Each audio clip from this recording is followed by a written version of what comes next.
Borkin lost his third arm in a drinking contest. Not to injury, not to accident, but to a wager. "If you can outdrink me," he'd slurred at the hairless little human with the crooked nose and scuffed uniform, "I'll rip off my own limb." He hadn't expected the challenge to be accepted. He certainly hadn't expected to lose.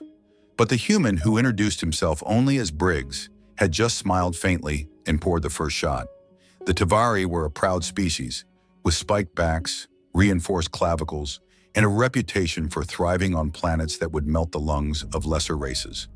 Their homeworld, Draxus 4, orbited a blue-white sun and saw temperatures that made rock sweat. Acidic rains and predators with bone-hardened mandibles had shaped them into survivalists. They boasted of it in every quadrant. Briggs, however, came from Earth. "What's your planetary designation?" Borkin had demanded once, clutching a soaked rag to the stump of his third limb. Briggs just sipped something brown and toxic-smelling. "We call it Earth. It's got beaches and spiders the size of your face." "Spiders? 8-legged things, venomous, hairy, some fly." Borkin had never looked more uneasy. The drinking contest was 2 days ago. Now Briggs walked alone down the metallic corridor of the Union's forward operating base on Karsus 9, nodding absently at the few aliens who passed him. The station was buzzing with a new deployment. Rumors had spread of a planet discovered in the Skenar belt that mimicked the atmospheric volatility of collapsed neutron cores. Toxic air, unstable tectonics, solar flares that could melt through shields in minutes. Naturally, the Union command wanted to send their finest. "Only Deathworlders need apply," someone had joked. The term was used to categorize planets so hostile that life developing on them was considered an anomaly. Most races had one, maybe two Deathworlds in their history, long since abandoned. The Tavari had 3. The Krishnari boasted of 5. The Jorhal claimed their ancestors had tamed 7. Humans, when first evaluated, had registered 9. But that wasn't the shocking part.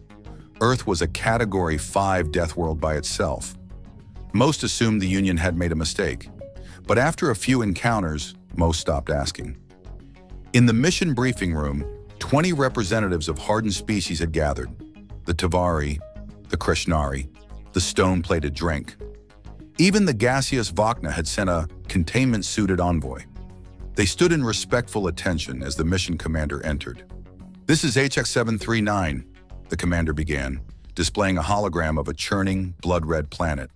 The room hummed with quiet discomfort. Magnetic storms danced across the surface. Lava belts coiled like serpents through jagged ridges.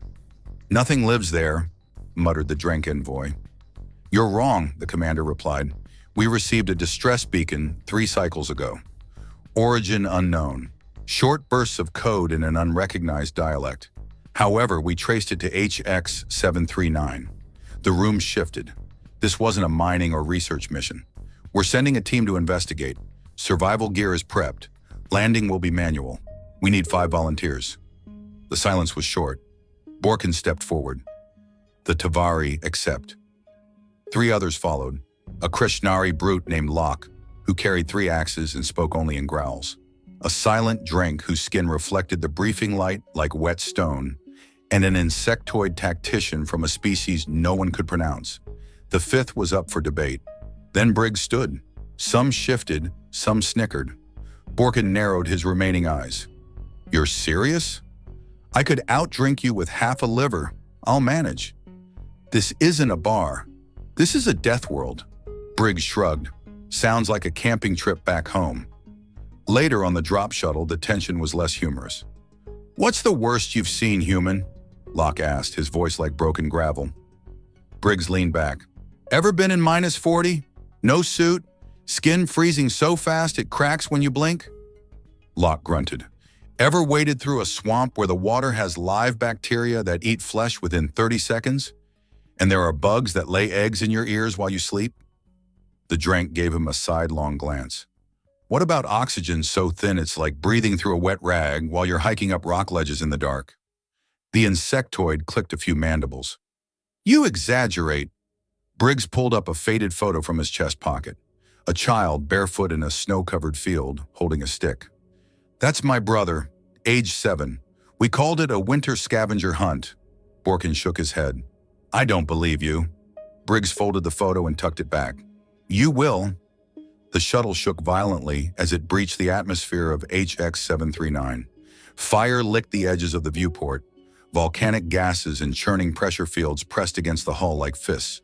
When they landed, the hatch opened with a slow hiss, letting in the searing air. Every alien stepped out in thick protective gear. Shields, filters, reinforced boots. Briggs walked out in a patched utility suit and dark shades. The ground cracked beneath their feet. Wind howled like a screaming animal. In the distance, something enormous slithered through a molten ravine. Borkin turned to Briggs. Still think it's like home? Briggs grinned. You ever been to Detroit? The wind on HX 739 was a living thing. It snarled around jagged outcrops and hurled dust like knives. The 5 explorers pressed forward, boots crunching over blackened rock that steamed with chemical heat. Most of them moved with caution, gear humming and clicking. Briggs walked with his hands in his pockets. Your suit's integrity is going to fail in an hour, Borkin grunted, checking his scanner. You're not built for this. Briggs didn't look back. Neither was my apartment in Kansas, but it kept standing. Is Kansas another Earth death world? Kind of. Tornadoes, angry geese, suburban chain restaurants. Locke let out a short bark. It might have been a laugh. It might have been indigestion. The group trudged on. The signal beacon pulsed faintly through the scanner feeds, leading them up a jagged ridge. The climb was steep, made worse by magnetic interference and air so thin it felt like sipping through cloth. Even the Drank paused to recalibrate his oxygen cycle. Only Briggs didn't slow. He climbed with casual steps, pausing only to whistle low notes that seemed wildly out of place on the burning slope. At the top, the group gathered to observe a gaping valley below. It was littered with debris, wrecked hulls, twisted alloy, and the burnt remnants of a structure half sunken into the molten rock. The beacon was coming from there. Could be a crashed science vessel, the insectoid muttered, or a trap. I don't care what it is, Borkin replied. We're here. We go in. They descended slowly, rocks shifting beneath their weight. When they reached the wreckage, the air was thick with the scent of scorched metal and ozone. Briggs touched a shard of alloy, squinting at it. Human make, he said quietly. The others turned. Are you sure? The insectoid asked. Yeah, see that mark? That's a Terran Union supply panel. And that bolt design, only Earth engineers use that kind of overkill. Borkin examined the wreckage more closely. What would a human ship be doing here before the Union even charted this system? Briggs didn't answer. His eyes were fixed on a charred sign, barely legible through ash. Kurtz 7 Mining Company. Private company, he murmured. Pre-Union. Long before first contact. They went off-grid. Must have been lost for decades. Maybe longer. So the beacon is a distress signal from them? Locke asked. Could be, but they should all be dead. No one could survive out here. As if on cue, the scanner pinged. A heat signature. Faint but real. It moved. Briggs's expression changed. They followed it into the belly of the wreck. The hull groaned with each step, and parts of the floor had collapsed into bubbling magma vents. Twice the insectoid had to brace others with his clawed limbs. Briggs led without hesitation, ducking under twisted beams and shattered consoles. Eventually they found the source. A man, human, emaciated, burnt in places, wrapped in makeshift padding. He was leaning against a melted strut, breathing shallowly. His eyes fluttered open as the group approached. Briggs knelt. Easy, friend. You're safe. Name? The man blinked. His voice came out, cracked and raw. Nolan, first engineer. Kurtz 7. Borkin stared. You're from the mining crew? That's impossible. Nolan laughed weakly. Not impossible. Just stupid. We stayed. We thought we could make it work. Briggs gave him water, careful with the flow. Nolan drank it like it was holy. How many of you are left? Briggs asked. Just me. Last flare went up 3 months ago. Thought no one was coming. We didn't even know you were here until that beacon. Nolan tried to sit upright. Don't leave yet. You have to see the thing in the tunnels. What thing? Borkin said immediately. Something down below. It started after the tremors. Big, wrong. It watches. It killed our last security team in minutes. I've been hiding since. Briggs stood. Then we go see it. The others looked less certain. Locke gripped his axe. The insectoid's antennae twitched nervously. You want to follow a starving miner's ghost story into the lower tunnels of a wrecked Deathworld facility? Borkan asked.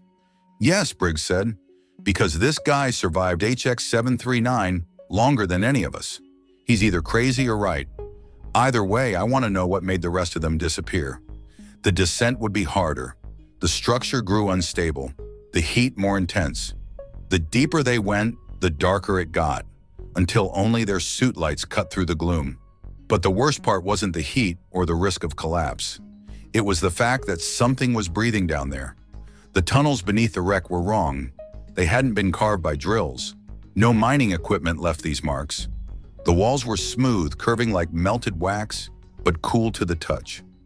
A shimmer coated every surface, and the sound, faint and steady, was not mechanical. It was breathing, slow, massive, patient. Briggs moved without speaking, his lamp casting narrow beams that seemed swallowed by the dark. Behind him, the others followed in tight formation. Locke muttered something in his native dialect, and the drank silently activated his pulse blade. We should leave, the insectoid finally said. This is not our mission. Briggs stopped and glanced over his shoulder. You're welcome to go back. I won't stop you. No one moved. They continued deeper. The passage forked into a chamber that widened into a circular dome. Strange symbols lined the walls, etched too precisely to be random, but in no language any of them recognized. The air was thicker here, humming with a low frequency that vibrated through their boots. In the center of the dome was a hole. Not just a hole, an open shaft, wide and clean, as if bored by something ancient and vast. The scanner feeds were dead. Magnetic interference rendered most of their tools useless. Briggs stepped toward the edge and peered down. Can't see the bottom, he muttered. There shouldn't even be a shaft here, Borkin said. The mining records Nolan gave us said they never touched this section. Briggs stood up and brushed his hand along the nearest symbol. I don't think they built this. I think they found it, and something didn't like being found. Behind them, Nolan stirred. He was leaning heavily on a support rod, breath rasping. It started as noise, vibrations. Then the lights would flicker. Equipment fried itself. Our chief geologist went down here to check. Never came back. Did anyone see it? Briggs asked. Nolan didn't answer for a moment. Yes, it moved like mist, but it had shape if you looked long enough, and eyes if they were eyes, too many, and they glowed through solid steel. Locke gripped his axe tighter. All right, Briggs said. We go down. Why? The insectoid hissed. For what purpose? Briggs looked at them one by one. You all brag about surviving Deathworlds. This is one. We don't leave a threat like that behind. We learn. We adapt. We understand what we're up against. That's how humans stayed alive so long. No one argued. They descended the shaft using a mixture of cable and magnetic grips. The shaft walls were warm, and faint pulses of light moved under the surface like distant currents. 20 meters down, the shaft opened into a cavern. It was impossible. The space was too large to exist beneath the surface. Towering pillars of crystal arched into the darkness above, and a smooth floor stretched into fog. The moment their boots touched it, the humming stopped. Total silence. Then the fog shifted. A form emerged, tall, not walking but gliding. It had no defined face, only curves of dark flesh and silver growths spiraling across its frame. It didn't charge.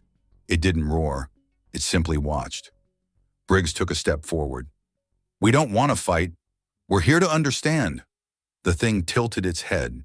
Then it made a sound. Not speech, not a growl. It imitated Briggs's voice. We're here to understand. Everyone froze. Borkin raised his rifle. It copied you. The creature took another step. Its voice changed again, now using Borkin's. It copied you, then Locke's, then the insectoids. The words looped, twisted, layered. It didn't attack.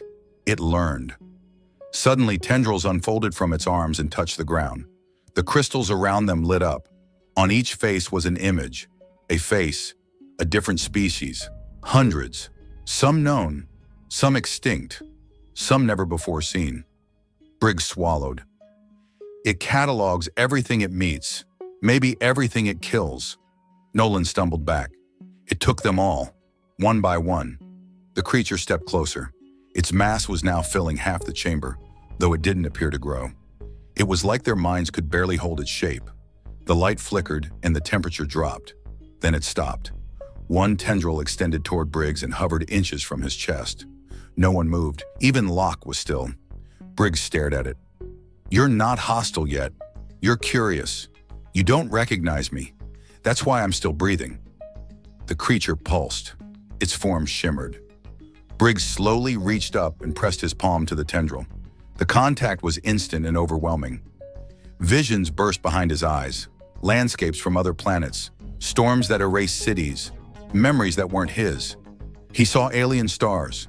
Endless conflict. Civilizations that rose and fell before Earth had fire. Then it stopped. The tendril withdrew. Briggs stumbled, caught himself, and blinked rapidly. "It doesn't understand humans," he said hoarsely. "Not really." "Why not?" Borkan asked. Briggs turned toward them. "Because we're new, and because we're not scared." The creature's retreat was silent, seamless, as if it had never been there. Its towering frame dissolved back into the fog, and the crystals dimmed, returning the cavern to its hollow, still hum. Briggs exhaled slowly, his hand still tingling from the contact. Locke broke the silence. "You touched it." "It wanted me to," Briggs replied, voice rough. The drink tilted his head. "What did it show you?" Briggs knelt and traced his fingers across the smooth floor. "Everything. A memory vault. It's not just cataloging. It absorbs. It stores what it finds. Personalities, histories, languages, entire species." "Then why didn't it kill you?" the insectoid asked. Briggs stood up. "Because it couldn't read us. Not fully. Not yet. Maybe we're too strange. Too unstable. Or maybe too many contradictions." Borkin's eyes narrowed. "You think it was trying to understand what a human really is?" Briggs nodded. "It learns by touch, but our memories, our culture, it couldn't hold them. It was like pouring lightning into a jar." Nolan shifted uneasily. "What happens when it learns how to understand us?" Briggs looked up toward the shaft. "That's why we have to leave. Now before it adapts, before it decides to try again." The group wasted no time. Their ascent back up the shaft was slower. Briggs moved last, watching the dark below with narrowed eyes. The moment they reached the dome chamber, the humming returned. Behind them, the fog stirred, but the creature didn't reappear. Back on the surface, the heat of HX-739 felt almost forgiving. Their suits were coated in dust, their bodies aching, their nerves stretched thin. Briggs helped Nolan into the transport pod, then glanced at the others. "That thing isn't a monster," he said. "It's a question we weren't supposed to find yet." Borkin let out a low grunt. "Then we don't answer it. Not now." The ride back to the extraction point was silent. No one spoke. No one joked. Even Locke's usual half-growled observations were absent. They all felt it. The quiet realization that they had not conquered anything. They had simply been tolerated. When the shuttle docked with the Union vessel, medical teams swept in. Nolan was taken away for debrief and recovery. The others were ushered into isolation bays. But no quarantine protocol existed for what they had encountered. The commanding officer, a Jorhal with ritual scarring, demanded answers. Briggs gave him a short report. "No hostile contact, no biological threat, facility unstable. Recommend full quarantine on HX-739 and do not send more teams." "You saw something." Briggs didn't deny it. "Something that doesn't care what weapons we bring. Not yet. But if we keep poking it, one day it might." The Jorhal hesitated, then gave the order to close the system. Hours later, alone in the observation deck, Borkin joined Briggs. They stood silently for a while, watching HX-739 spin slowly in the black. "I've been to 4 Deathworlds," Borkin said. "I've lost squad mates to magma bursts, flesh worms, acid snow, I've seen things eat steel, but that was different. Briggs didn't reply. You weren't afraid, Borkin continued. I was. You didn't show it. Briggs leaned forward, resting his arms on the railing. That's not what matters. What matters is that thing didn't understand fear. It only understood curiosity. And that's what makes it dangerous? That's what makes it like us. The Tavari fell silent. A day passed, then another. Rumors swirled. Whispers about a creature that had survived eons beneath a forgotten world. About a species so ancient it no longer communicated, only absorbed. But the official report listed the mission as routine. No further deployments were authorized. 3 cycles later, Briggs received a message. A research council wanted a meeting. He declined. He spent his leave on a small orbital station near a quiet moon. No cities, no broadcasts, just silence. One morning, as he sat with a mug of coffee and stared at nothing in particular, a Krishnari engineer passed by and nodded. You're Briggs, right? The Deathworlder? Briggs looked up. I'm from Earth. The engineer chuckled. Same thing, isn't it? Briggs didn't answer. He thought of fog, of eyes, of voices layered like echoes. He thought of the way it had recoiled, not in fear but in confusion. Not because it couldn't consume him, but because it didn't know where to start. Somewhere out there it was still watching, and it still didn't understand what a human really was.